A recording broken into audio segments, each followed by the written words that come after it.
previamente hay que recordar cómo es que se mueve el agua, ¿no? El agua se mueve por efecto osmótico. Entonces, vamos a poner por acá ósmosis. ¿Qué es la ósmosis? La ósmosis tienes que tener una membrana que es semipermeable. Esa es la condición, porque si la membrana fuera impermeable, no dejaría que pase ninguna sustancia. Entonces, supongamos que tenemos la O de este lado A y de este lado B, y luego yo pongo estos puntitos que van a representar los solutos. Pregunta, ¿de dónde a dónde se movería el agua? ¿De A hacia B o de B hacia A? De B hacia A. ¿El agua dónde se mueve por ósmosis? Hacia donde está mayor concentración. No, sería de B hacia A. De B hacia A, ¿no? El flujo osmótico determinaría que el agua se mueva en este sentido. Entonces, en palabras, ¿qué es la ósmosis? La ósmosis es un tipo de transporte. Es un tipo de transporte pasivo. ¿Okay? Es un transporte pasivo porque no tiene el consumo de ATP. Y es un tipo de transporte pasivo en el cual encontramos paso de solvente. En este caso, el solvente es el agua. Paso de solvente de agua de una zona de mayor a menor concentración. Eso es ósmosis, ¿ok? Entonces, esa regla tienes que recordarla para poder entender cómo es que se concentra el diluvido y la orina y en general para todo lo que sigue, ¿ok? El agua siempre se mueve por ósmosis de una zona de mayor a una zona de menor concentración, ¿ok? Listo. Entonces, dicho eso, ya podemos hablar de la concentración de dilución del óleo. Por acá vamos a dibujar una nefrona. Esa sería la parte glomerular que ya la hemos estudiado. Luego viene la porción tubular.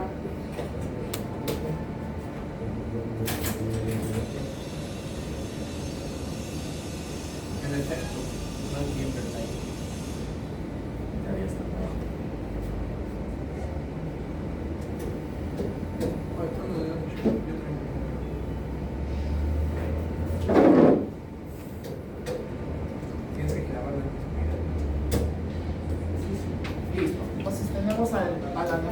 Esta parte ya la sabes, es el ultrafiltrado, todo eso. Entonces ahora vamos a hablar de la parte de los túbulos. Entonces los nombres primero, ¿no? Este de acá viene a ser el túbulo condorneado proximal. Luego tenemos acá al asa de Mendel, ¿verdad? Luego tenemos al túbulo condorneado distal. Y luego tenemos a los túbulos colectores, que vamos a poner por un lado el túbulo colector cortical. Luego tenemos al túbulo colector medular externo. Y finalmente tenemos al túbulo colector medular interno. Esas son las porciones. Luego tenemos entonces ahora la concentración y dilución de la orina. Para explicar la concentración y dilución existen dos mecanismos. El primer mecanismo se llama el sistema de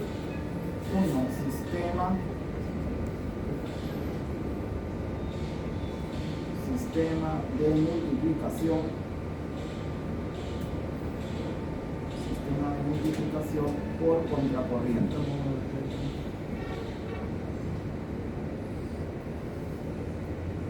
¿Qué es el sistema de multiplicación por contracorriente? Entonces tenemos por acá que el ultrafiltrado que se produce a este nivel, acá ponemos lo que pasa hacia acá se llama ultrafiltrado, ¿okay? Del ultrafiltrado va a seguir reabsorbiéndose agua y sodio, de tal manera que a nivel del túbulo contorneado proximal hay una reabsorción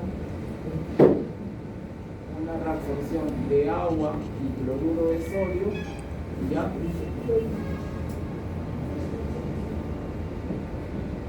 Isosmolar. ¿Qué significa que se reabsorba de manera isosmolar? Que la proporción de agua y sodio que se reabsorbe en el túbulo contornado proximal no cambia la osmolaridad del líquido tubular. O sea que si el ultrafiltrado tiene una osmolaridad de 290, como reabsorbo proporcionalmente agua y sodio, agua y sal a la vez, la osmolaridad no va a cambiar. En cambio, si yo le quitase solo agua, ¿qué pasaría con la osmolaridad? Si yo hago una solución, le quito solo agua y dejo la sal, la osmolaridad subiría. Y si yo le quito más sal de lo que le quito agua, haría que la osmolaridad bajase. En el túbulo contorneado proximal se reabsorben de manera equitativa, de tal manera que el líquido que llega hasta la asa de Henle va a ser un líquido isoosmolar, o sea, de igual osmolaridad que el plasma. Recuerda que el patrón de referencia es el plasma, isoosmolar igual que el plasma, hipo más que el plasma, hipo menos que el plasma. Bien, entonces el ultrafiltrado va a llegar al asa de Henle con una osmolaridad cercana a la del plasma.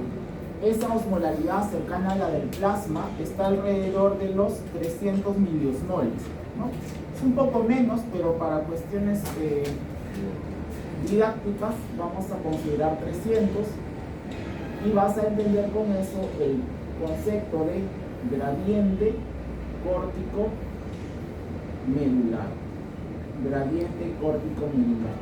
El gradiente córtico medular explica la diferencia que hay en la osmolaridad a niveles de la nefrona. Por ejemplo, a nivel de la corteza, que es donde están los glomérulos y las primeras porciones de los túbulos, vamos a tener una osmolaridad que está alrededor de los 300 miliosmoles. A medida que se va introduciendo hasta llegar a la médula, esa osmolaridad va a subir como hasta 600 y 1200 miliosmoles. ¿Okay? Entonces, por ejemplo, conforme vaya descendiendo por la médula, esta sería la médula externa, y luego la médula interna, vamos a tener que la osmolaridad se incrementa. Eso se llama gradiente córtico medular, la diferencia de osmolaridades desde la corteza hacia la médula, desde 300 hasta 600. Entonces, ahora hay que entender por qué la osmolaridad acá es mucho mayor que la osmolaridad que tenemos en la corteza.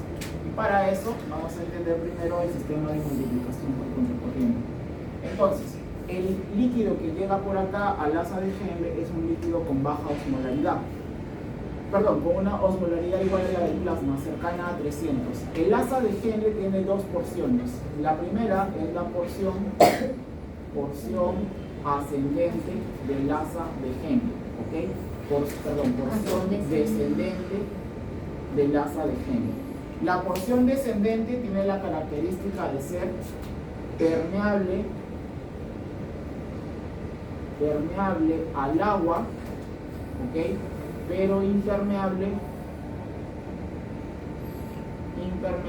a los solutos.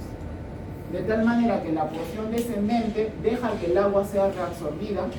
Si estos son los túbulos están formados por células, ¿esto qué sería? ¿Cómo se le llama el espacio que está fuera de las células? ¿Cómo se le llama?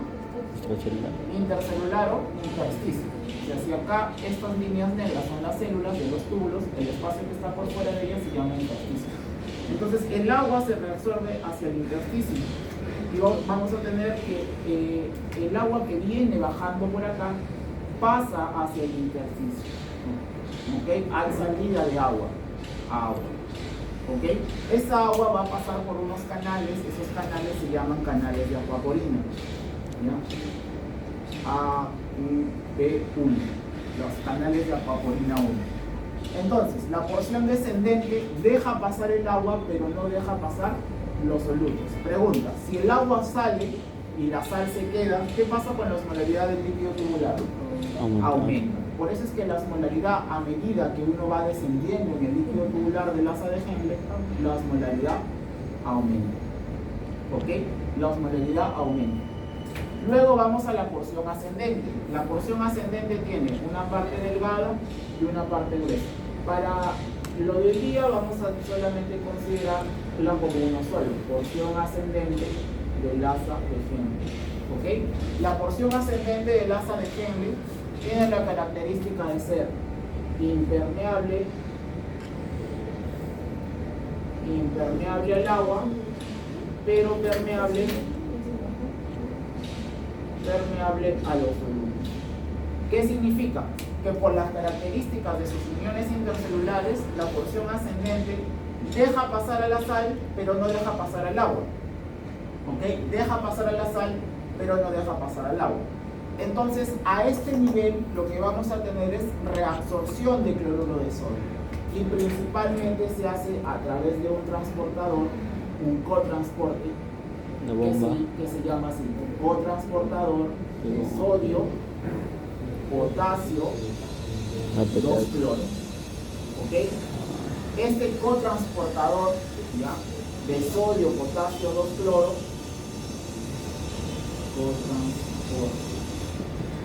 ese cotransporte de sodio, potasio, 2 cloro permite que esta sal pase hacia el intersticio, pero el agua no sale. Pregunta: si jalo sal, pero el agua se queda, ¿qué pasa con la osmolaridad? Disminuye.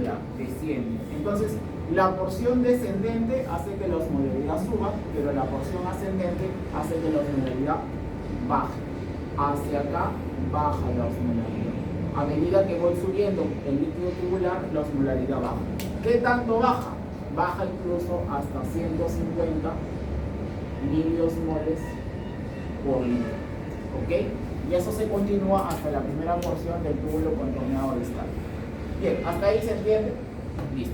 Ahora vamos a hablar ya de qué trata el sistema de multiplicador por contracorriente. Esta de acá es la arteriola aferente. Esta es la arteriola eferente. Luego la arteriola eferente se va a continuar con unos capilares. Tenemos la arteriola, glomérulo, ¿no? Esto es el glomérulo, y luego la arteriola eferente.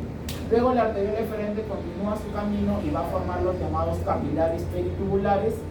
Y en el caso de las asas de Henle, son unos vasos sanguíneos que acompañan a las asas de Henle y se llaman vasos rectos. Entonces, de la arteriola eferente van a nacer los vasos rectos, que son unos vasos que se les llama así justamente porque descienden perpendicularmente junto con el asa de Henle.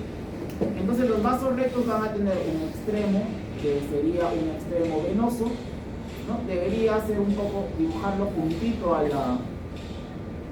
acá al asa de Henle, pero bueno, no alcanzaría para escribir, así que vamos a ponerlo por acá. Esta porción del vaso recto tiene su extremo venoso, por el otro lado va a tener un extremo arterial,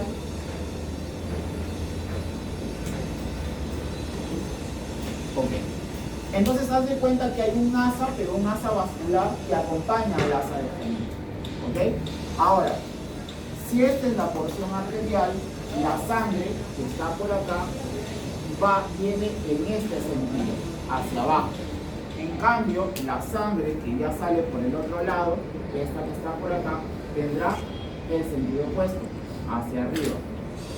¿Ok? Mira, la sangre entra por acá, por el vaso recto, y luego vuelve a subir hacia arriba, es redundante, perdón, baja por acá, sube por acá, de tal manera que en el vaso recto tengo una parte de sangre que va hacia abajo y cuando regresa va hacia arriba. ¿Ok? Ya esto se le llama entonces vasos rectos. ¿Cuál es la importancia de los vasos rectos? Funciones. Primero que nada, los vasos rectos son los encargados de nutrir la médula renal. Reciben el 5% del flujo sanguíneo renal. ¿Ok? Y ahora, habíamos dicho que si esta porción de acá solo deja salir agua, la osmolaridad dentro del túbulo aumenta. En cambio, de la porción ascendente lo que está saliendo es la sal, el sodio, el potasio y el cloro. Este sodio, potasio y cloro van a salir a este espacio que hemos dicho que el espacio se llama intersticial. ¿Qué pasa entonces con la osmolaridad del intersticio? De este lado. Disminuye. Si sale sal y el agua se queda, la osmolaridad intersticial aumenta. Esto hace que la osmolaridad intersticial aumente. ¿Ok? Pero el intersticio es todo solo, o sea, esto, todo es intersticio. Entonces, a medida que va saliendo la sal, la osmolaridad del intersticio aumenta. Pero tú deberías decirle, bueno, ya está bien, por acá salen las sales y la osmolaridad aumenta, pero por acá me está diciendo que está saliendo agua. Entonces, si tengo agua y tengo por el otro lado sal, se deben equilibrar y la osmolaridad no debería modificarse. Esa sería la lógica. Pero lo que ocurre es que el agua que sale por acá va a pasar directamente desde la porción descendente, va a pasar hacia la sangre. De tal manera que el agua que sale de la porción descendente no se acumula en el intersticio, sino que se va directamente hacia la sangre. A eso se le llama contracorriente. ¿Por qué por contracorriente? Porque tengo un líquido tubular que va hacia abajo y tengo un vaso sanguíneo que va hacia arriba. Entonces tengo dos fluidos, en direcciones opuestas. Por eso se le llama contracorriente. A medida que la sangre va hacia arriba y el líquido tubular va hacia abajo, eso genera una fuerza mecánica que permite que el agua que sale del líquido tubular no se acumule en el intersticio, sino que directamente pase hacia el vaso recto. Y con eso el agua no se acumula acá. Por eso es que la osmolaridad intersticial sube. Porque si el agua se quedase acumulada, ¿qué pasaría con esta osmolaridad? Sería diluida, entonces no podría aumentar. Entonces acá ponemos que otra función del vaso recto es evita la dilución de la osmolaridad intersticial.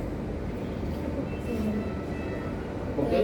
Esa es la principal función de los vasos rectos. Entonces ya sabes por qué se llama contracorriente, porque tengo un fluido que va hacia abajo y otro fluido que va hacia arriba. Simplemente por eso se llama por contracorriente. ¿Y por qué por multiplicación? Porque a medida que va bajando el líquido por la porción descendente, la osmolaridad aumenta. Luego llega acá y las sales van a salir, por tanto la osmolaridad intersticial aumenta. ¿Qué pasaba cuando la osmolaridad aumentaba? ¿Qué hacía con el agua? Si la osmolaridad se incrementa, el agua acompaña al lugar donde hay más osmolaridad.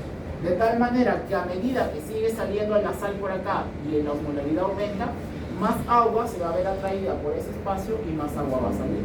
Entonces, baja por acá, sale más sal, sale más agua. Vuelve a salir por acá, sale más sal, jala más agua. Entonces, de tal manera que cada vez que sale sal por un lado, estimula que el agua salga por el otro lado. Por eso se llama multiplicador por contracorriente, porque el efecto se multiplica a medida que la sal sale del lado ascendente y incrementa la osmolaridad intersticial. ¿Ok? Contracorriente porque tengo dos fluidos en direcciones opuestas. Y multiplicador porque a medida que aumenta la osmolaridad intersticial, estimula a que el agua sea reabsorbida. Se reabsorbe más agua y la osmolaridad aumenta. O sea, el incremento de la osmolaridad produjo que salga más agua. Y eso a su vez hará que incremente la osmolaridad. Por eso es que se multiplica el efecto y se llama así, multiplicación por contracorriente. ¿Ok? Bien, ahora vamos a ver el otro efecto. Habíamos dicho que la osmolaridad de la médula puede llegar a tener hasta 600 y 1200 miliosmoles. ¿Ok?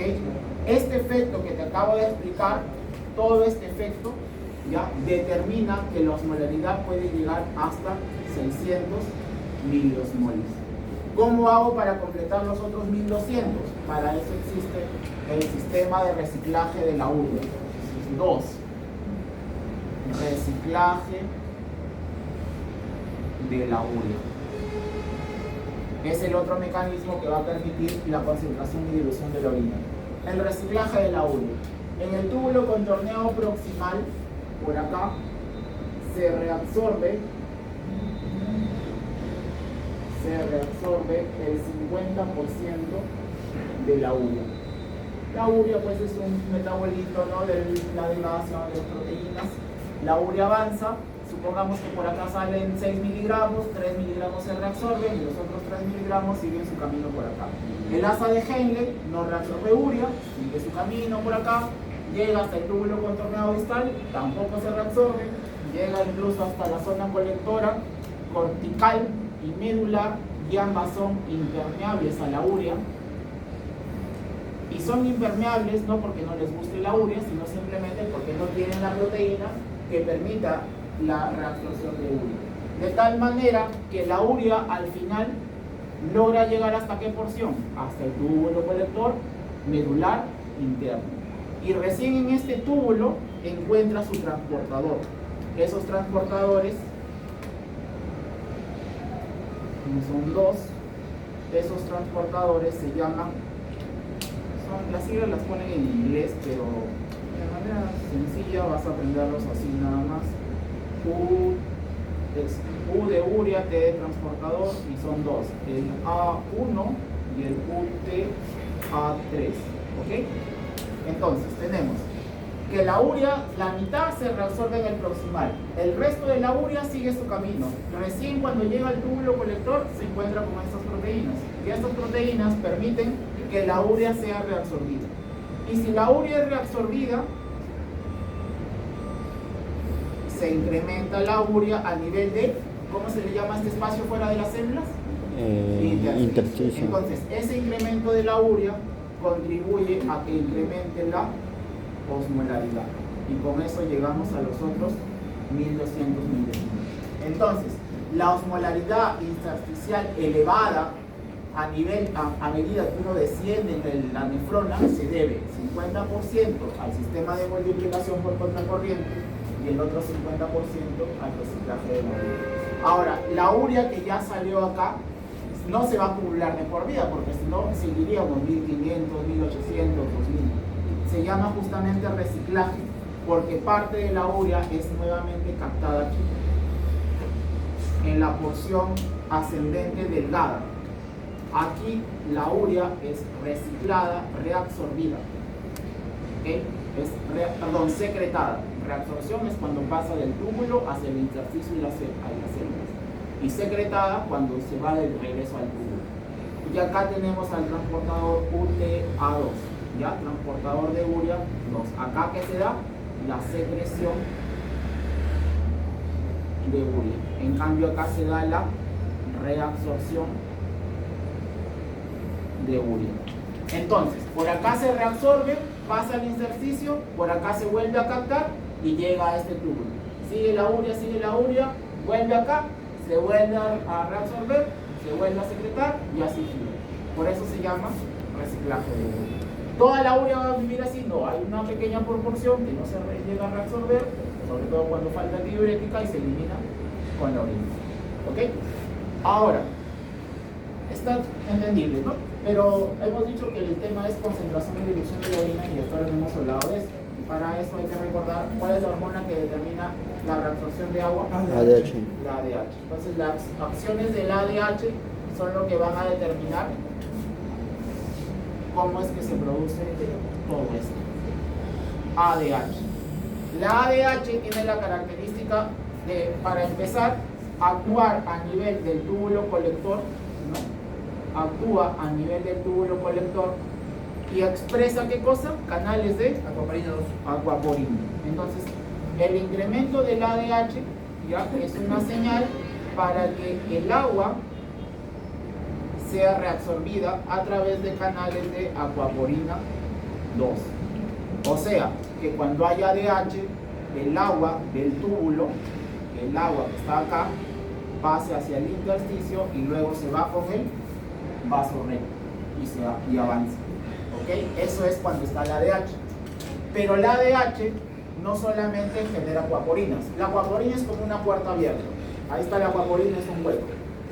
Para que el agua se pueda mover necesita que la puerta esté abierta, que haya aquaporina, pero no se va a mover mientras no haya diferencia de osmolaridad. Porque esa es la condición para que se dé la ósmosis, que haya diferencia de osmolaridad.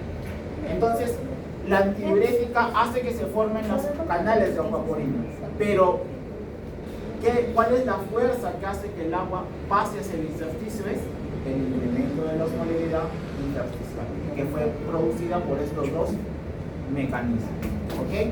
Ahora, ¿la ADH contribuye solamente formando aquaporinas? No, la ADH también estimula la reabsorción de urea.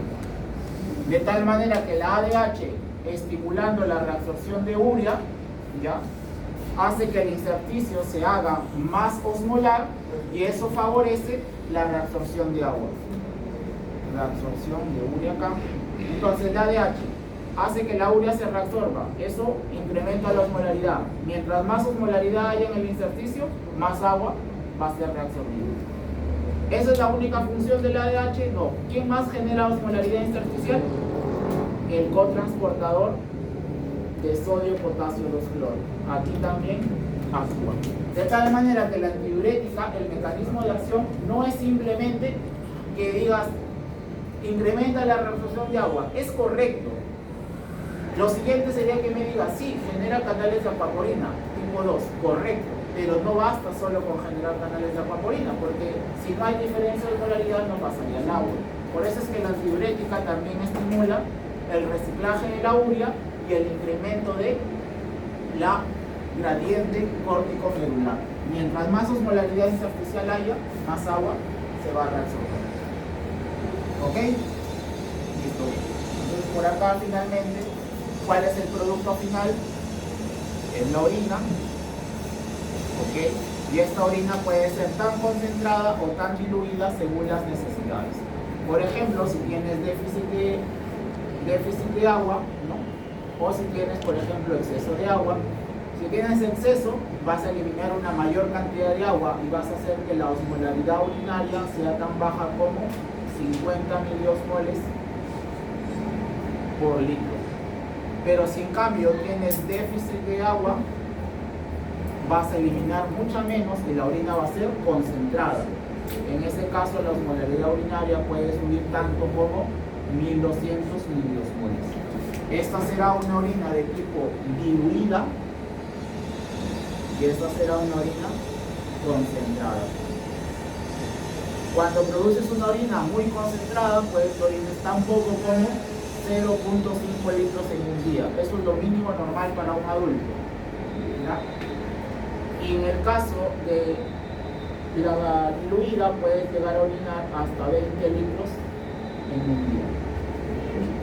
De tal manera que, ¿quién determina que haya orina diluida? ¿La ADH o hace que sea concentrada? ¿Qué hace la ADH? ¿Que se concentre o que se diluya? Que se concentre.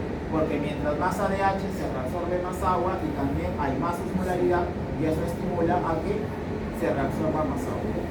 Bien, ese es el sistema de concentración de dilución de la orina. Ahora vamos a hablar de la porción tubular. En caso de CIJAP, si hay CIJAP, hay exceso de ADH. Si hay exceso de ADH, hay más osmolaridad intersticial, hay más aquaporinas, se reabsorbe más agua y la orina será concentrada.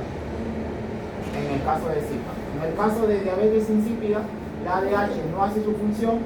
Si no hace su función, ya sea porque no se secreta o porque no hay receptores, hay menos osmolaridad, por tanto, menos fuerza que motiva la reabsorción de agua, menos canales de agua, el agua se queda acá en el túbulo y la orina será diluida.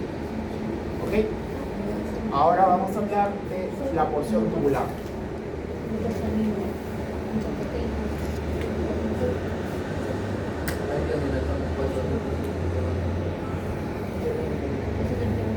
Una absorción y secreción. Bien, la reabsorción y la secreción. Primero que nada, cuando hablamos de reabsorción y secreción, hay que entender que la orina es un proceso o es un producto final de 3 procesos. Uno, el primer proceso se llama filtración, que es cuando el plasma pasa a través de la barrera de filtración. Al líquido que fue filtrado, tú le debes quitar el líquido que fue reabsorbido. Reabsorción. Pero también hay sustancias y líquidos que son secretados. Le sumas lo secretado. Si yo tengo lo filtrado menos lo reabsorbido más lo secretado, me da como resultado la orina y a eso se le llama excreción. ¿Ok? Entonces, para la producción de la orina tengo filtración menos reabsorción más secreción y ahí obtendré orina, formación de la orina. La primera parte, el filtrado, ¿dónde se produce? En el glomérulo. ¿Ok? En cambio, la reabsorción y la secreción se producen en la porción tubular. ¿Qué diferencias hay? Para empezar, el glomérulo tiene una baja selectividad. ¿Qué significa que sea poco selectivo? Que la mayoría de sustancias lo pueden atravesar. ¿Qué sustancias no atraviesan la barrera de filtración, por ejemplo? Las proteínas, pero la mayoría de los iones sí lo atraviesan. Por eso es que tú debes asumir de que la concentración del ultrafiltrado es la misma que la concentración del plasma, porque por ahí van pasando los iones y se equilibran, de tal manera que si yo te tomo una muestra de sangre y te digo tu concentración de sodio es 140 miligramos por litro, la misma concentración se va a dar en el plasma, porque en el ultrafiltrado. Porque ¿qué es el ultrafiltrado? Es plasma, pero plasma sin proteínas, básicamente. ¿Ok? Entonces es poca selectividad. En cambio, la porción tubular tiene una alta selectividad. De tal manera que la porción tubular va a decidir qué sustancias deben ser secretadas y qué sustancias deben ser reabsorbidas. Por ejemplo, si tienes acidosis, ¿qué va a hacer con el hidrógeno?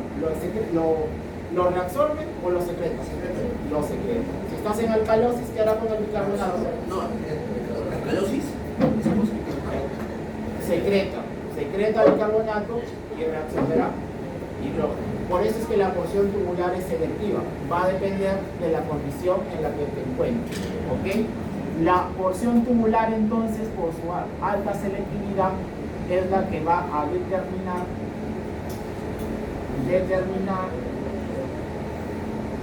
la composición y volumen urinario. ¿Ok? La porción tubular es la que determina la composición y el volumen urinario. Por acá vas a aprender este concepto que se llama carga filtrada. ¿Qué es la carga filtrada? Es la cantidad de una sustancia que atraviesa la barrera de filtración. ¿Ya? La carga filtrada es la cantidad de una sustancia que atraviesa la barrera de filtración. Y se obtiene de la siguiente multiplicación. Conocer la concentración de esa sustancia en el ultrafiltrado, que te acabo de decir, el ultrafiltrado tiene las mismas concentraciones que el plasma. Por tanto, si yo quisiera calcular la carga filtrada, multiplico la concentración de esa sustancia en el plasma por la filtración glomerular. Y a eso ya has aprendido que se le llama tasa de filtración glomerular. Y con eso yo obtendré la carga filtrada. O sea, cuánto de esa sustancia pasó del plasma hacia el ultrafiltrado. ¿Ok? Y luego, en la expresión tendremos el concepto de tasa de excreción.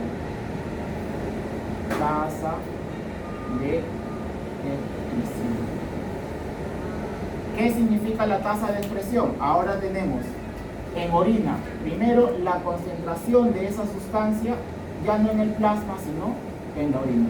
En la tasa de excreción lo que quiero saber es cuánto de esa sustancia se fue con la orina. Entonces multiplicaré la concentración de esa sustancia en la orina por el volumen urinario, por el volumen de orina. Y ya está. Eso es carga filtrada y tasa de excreción. De estos dos conceptos se desprende lo siguiente.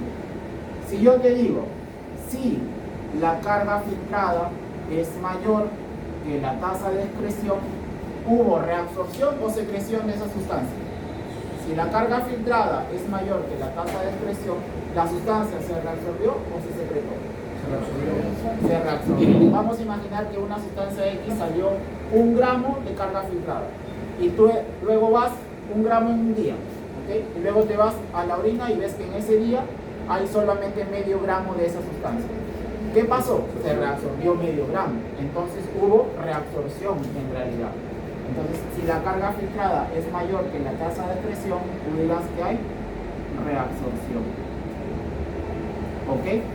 En cambio, si la tasa de excreción es mayor que la carga filtrada, mejor lo ponemos así en orden, ¿ya? Si la carga filtrada es menor que la tasa de excreción, diremos entonces que hay secreción de esa sustancia determinada. Esto se calcula para cada sustancia, no todas tienen la misma. Hay sustancias que se secretan y hay sustancias que se reabsorben. Entonces, vamos con un ejemplo. Supongamos que te dicen, ¿sabe qué? Este paciente, por decir, tiene una sustancia X y la concentración de esa sustancia X en el suero o en el plasma es igual a 400 miligramos por decilitro, ¿ok? Y luego te dice, y la tasa de filtración glomerular es 120 mililitros por minuto, ¿ok? Además, la concentración de esa sustancia en la orina es 2500 miligramos por decilitro, y el volumen de orina que se produce este paciente es de 4 mililitros por minuto, ¿ok? Y te preguntan, ¿para esa sustancia hay excreción o hay reabsorción? Entonces, lo único que tienes que hacer es calcular ambos por separado. Vas a decir lo siguiente: ¿cómo calcularé entonces yo la carga filtrada de esta sustancia? Debo multiplicar la concentración en el plasma, que es 400 miligramos por decilitro, ¿ok? Acostúmbrate a ponerlo en fracción, ¿ah? Va a evitar que te equivoques a la hora de simplificar. Y esto lo multiplicas por la tasa de filtración glomerular, que es 120 mililitros por minuto, ¿ok? Ahora, no te puedes confundir con las unidades. Esto está en mililitros y esto está en decilitros. No se puede dejar así. Tienes que convertirlo, y la manera fácil es simplemente multiplicando por 1. ¿Cómo por 1? Así, un decilitro, ¿cuántos mililitros tiene? 100. Ya, un decilitro tiene 100. Un litro tiene 1000 mililitros. Un litro tiene 10 decilitros. Por tanto, un decilitro tiene 100 mililitros. Entonces, si esto es igual que esto, es como si lo hubiese multiplicado por 1. Y diré lo siguiente: decilitro y decilitro se van, mililitro por mililitro se van. Un 0, dos ceros, un 0, dos ceros. 4 por 120, ¿cuánto salió todo? 480, ¿qué? Miligramos por mililitro. Significa que para esa sustancia X la carga filtrada es 480 miligramos de esa sustancia pasan del plasma al ultrafiltrado por cada minuto que pasa. Bien, ¿con eso podré saber si se excreta o se reabsorbe? No, necesito calcular ahora la tasa de excreción. ¿Cómo se calcula la tasa de excreción? Pues multiplico ahora la concentración en la orina, que serían 2500 miligramos por decilitro, multiplicado por el volumen urinario producido, que es de 4 mililitros por minuto. ¿Ok? Y hago lo mismo, digo, un decilitro es igual que 100 mililitros, y simplificamos. Decilitro y decilitro se van, mililitro y mililitro se van. Un 0, dos ceros, un 0, dos ceros, 25 por 4, 100. 100 miligramos por minuto. Significa que para esa sustancia se filtran 480 por minuto y en la orina termina, se excretan 100. Pregunta: ¿hubo reabsorción o secreción? Reabsorción. Ya, pero es independiente para cada sustancia, calculando la carga filtrada y la tasa de excreción. Bien, ahora ya pasamos a hablar específicamente de la reabsorción y secreción tubular. Entonces, mira, por acá vamos a dibujar. Esta es una célula tubular. Esta célula tubular va a tener por acá otra célula tubular, y entre células tubulares van a haber unas uniones, ¿no? Vamos a imaginar que este lado es el que está en contacto con el líquido. Entonces, esta sería la luz tubular. Ok, esta sería la luz tubular, estas serían las células. La membrana que esté en contacto con la luz tubular se le llama membrana apical, y la membrana que está en contacto con el intersticio será la membrana vasolateral. Y se le dice vasolateral porque no solamente es esta de acá, sino también la que está al costado de la otra célula. ¿Ok? Por el otro lado, si acá está la luz del túbulo, este espacio, ¿cómo se llama? El espacio entre las células, intersticio. Intersticio. Y luego, ¿qué me falta para poder completar? Un capilar, porque recuerda que las sustancias tienen que o ir o venir de la sangre. ¿Ok? Listo. Entonces, para poder entender la reabsorción y secreción hay que saber los mecanismos generales. Primero tenemos por acá la vía paracelular. ¿Qué es la vía paracelular? Como su nombre indica, es aquella que se da paralela a las células. Por tanto, la vía paracelular es cuando una sustancia, agua o un soluto, pasa desde la luz tubular hacia el intersticio por estos espacios. ¿Ok? Eso será una vía paracelular, porque está introduciéndose entre las dos células. En histología te han enseñado que acá hay unas uniones, ¿no? Uniones intercelulares apicales. Estas son las uniones estrechas. Y las uniones estrechas dejan pasar sustancias, sí, pero sustancias pequeñas, como por ejemplo solutos como átomos de sodio, de yodo, de calcio, ¿no? Cosas pequeñas, y agua, ¿ok? Entonces, por la vía paracelular vamos a tener que va a haber transporte por ósmosis o por difusión. ¿Quién se mueve por ósmosis? Y por difusión, los solutos. Ósmosis para el agua, difusión para los solutos. Luego tenemos la vía transcelular. La vía transcelular que permite a una sustancia atravesar la luz tubular y ir a través de la célula, y de la célula llegar hasta el intersticio. Por eso se llama transcelular, porque atraviesa la célula. Esta vía transcelular puede ser por transporte activo o por transporte activo o por transporte pasivo. En el caso de que sea transporte pasivo, son los mismos mecanismos de arriba: ósmosis y difusión. ¿Ok? Pero en el caso del transporte activo tenemos primario y secundario. ¿Cuál es la diferencia del transporte activo primario y secundario? El primario es cuando consume directamente ATP. Y el secundario depende del primario. Consume ATP. ¿Cuál es el ejemplo clásico? La bomba de sodio, potasio, ATPasa. Bomba de sodio, potasio, ATPasa. Ese es el ejemplo clásico. Y de transporte activo secundario es cuando a partir de la energía consumida acá se genera un movimiento. Eso lo explico en el siguiente dibujo, ¿ya? Acá se da, el ejemplo clásico es el cotransporte de glucosa y sodio. ¿Ok? Y luego tenemos la ósmosis y la difusión.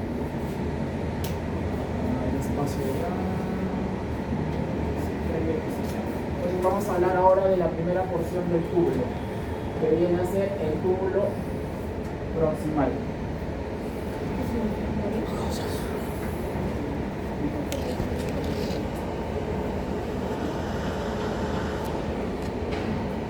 Bien, entonces para poder entender toda la reabsorción y secreción se tiene que hacer según cada segmento, porque cada uno tiene sus particularidades. En el caso del túbulo proximal vamos a tener que dividirlo en dos partes. Tenemos la mitad, primera mitad, ok, y luego tenemos por acá la segunda mitad del túbulo, ¿ya?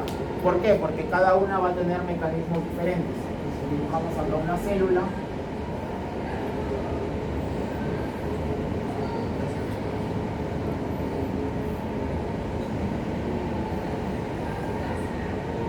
se absorbe igual cantidad de solutos y agua, ¿verdad?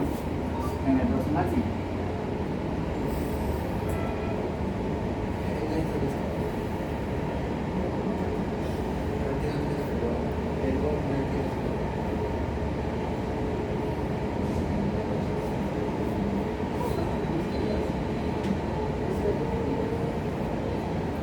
A ver, chicos, ahora sí, concéntrense ya, porque es una secuencia de pasos que se aprenden primero y ya te pierdas con todo lo posible.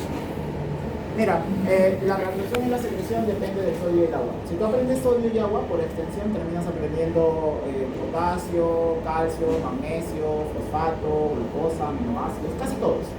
Hay algunas cositas que son aparte, pero la gran mayoría tienen que ver con el sodio. ¿Okay? Por eso es que en el libro te explican mucho la parte del sodio y lo otro ya es como que agregado. Bien, entonces mira, la primera mitad del túbulo proximal será el transporte de sodio, ¿ya? El sodio se reabsorbe con bicarbonato, ¿ok? Con bicarbonato y otras moléculas, ¿ok? La primera mitad del túbulo contorneado proximal permite que se reabsorba sodio con bicarbonato y otras moléculas. En cambio, la segunda mitad hace que el sodio se reabsorbe con cloro. ¿Ok? Esa es la primera diferencia, ¿no? Si así mira el mecanismo, eso es por memoria. La primera porción es con bicarbonato y otras moléculas, y la segunda porción es ligado al cloro. Ahora, ¿por qué es así? Para empezar, desde tu perspectiva, el lado izquierdo es el túbulo, ¿ya? Esta es la luz tubular y para este lado está el intersticio, ¿ok? Y acá está la célula. Entonces, en la membrana vasolateral vamos a tener a la responsable de prácticamente todos los transportes, que es la bomba de sodio, potasio, ATPasa. ¿Ya? La bomba de sodio, potasio, ATPasa va a determinar el transporte de la mayoría de las sustancias. ¿De qué manera?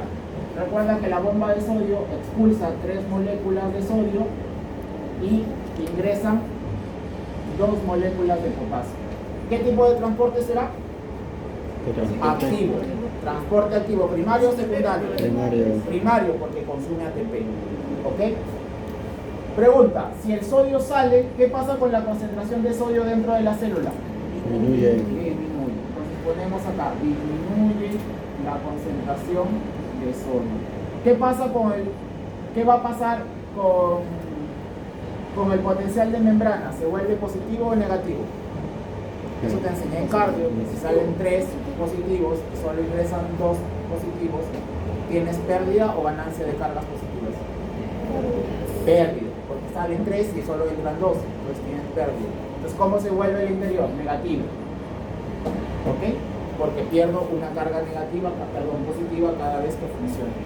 Bien, ¿y eso qué tiene que ver con el transporte? Pues fácil. Por acá vamos a ver que existe un transportador, ¿ok? Que se llama N de sodio, H de hidrógeno, le agregas la E y es el número 3. Este NHE3 produce que el sodio ingrese hacia la célula a la vez que sale el hidrógeno. El hidrógeno sale y el sodio ingresa. ¿Por qué ingresa el sodio? ¿Qué tipo de transporte será? Por transporte activo secundario. La bomba de sodio, potasio, ATPasa hizo que la concentración de sodio baje. Además, hizo que sea negativo. Como la concentración del sodio es baja dentro de la célula, eso estimula a que esta proteína permita el arrastre del sodio hacia el interior de la célula. Entonces, ¿consume energía? Sí, pero no lo hace directamente, sino que aprovecha la energía generada o gastada, mejor dicho, por la bomba de sodio, potasio, ATPasa. Si el sodio no estuviera bajo porque la bomba lo bajó, esto no se produciría, porque el sodio, para que ingrese, tiene que ir a favor de su gradiente.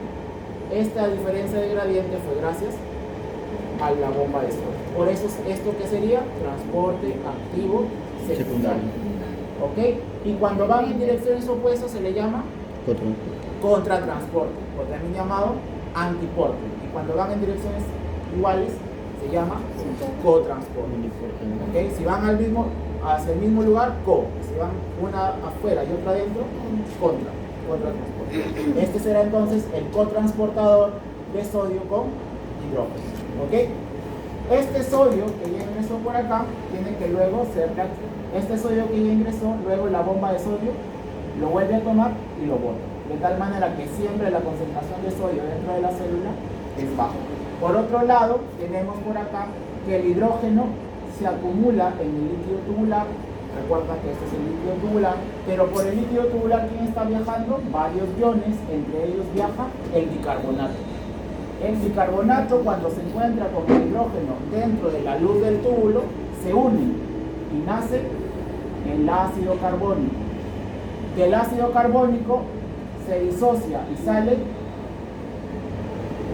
¿Qué sale del ácido carbónico? Sale CO2 y sale agua. ¿Qué pasa con el CO2? Se introduce a la célula. ¿Por qué? Porque el CO2 es un gas, por tanto, ¿por qué mecanismo pasa? ¿Necesita un transportador? No, pasa por difusión. Y una vez que el CO2 ya está dentro de la célula, tengo CO2, se encuentra nuevamente con el agua.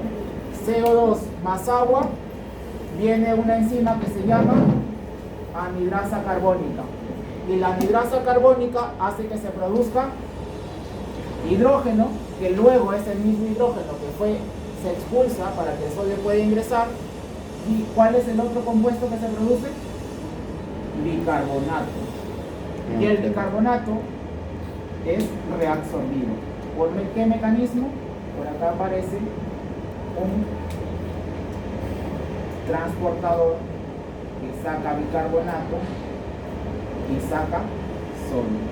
Por eso es que el sodio se reabsorbe con bicarbonato. Porque, mira, bajó la concentración, eso hizo que el sodio pueda ingresar, pero cuando el sodio ingresó, ¿a quién botó? A un hidrógeno. Ese hidrógeno en la luz del túbulo se encuentra con el bicarbonato, se unen y sale CO2 más agua. El agua sigue su camino y el CO2 sigue la célula.